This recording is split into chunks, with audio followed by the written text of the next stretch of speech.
एकदा एका झाडाला वेगळं थोडं पान आलं.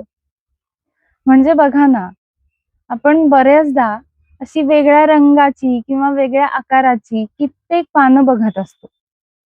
माझी आजची कविता शेवटपर्यंत ऐका आणि तुमच्या आयुष्यातली किंवा तुमच्या आजूबाजूची अनोखे कलागुण असलेली अशी वेगळी पानं तुम्हाला आठवतात का? ते नक्की बघा. एकदा एका झाडाला वेगळं थोडं पान आलं. वेगळेपण पाहून त्याचं झाडालाही नवल वाटलं. पानं सुद्धा लगेच सारी एकमेकात कुजबुजू लागली. वेगळ्या त्या पानाची इतरही झाडात चर्चा रंगली. वारा सुद्धा हळूच थोडा पानापाशी थांबत होता. वेगळं आहे इतरांपेक्षा, साऱ्यांना सांगत होता.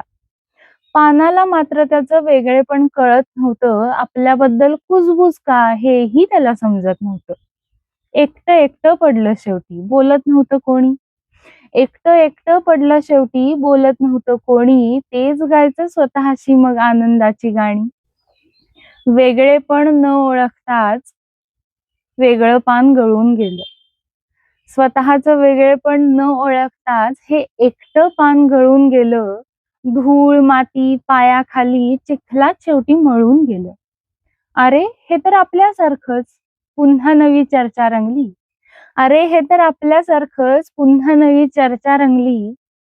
आणि कित्येक अशी वेगळी पानं आली आणि गळून गेली. कित्येक अशी वेगळी पानं आली आणि गळून गेली. धन्यवाद.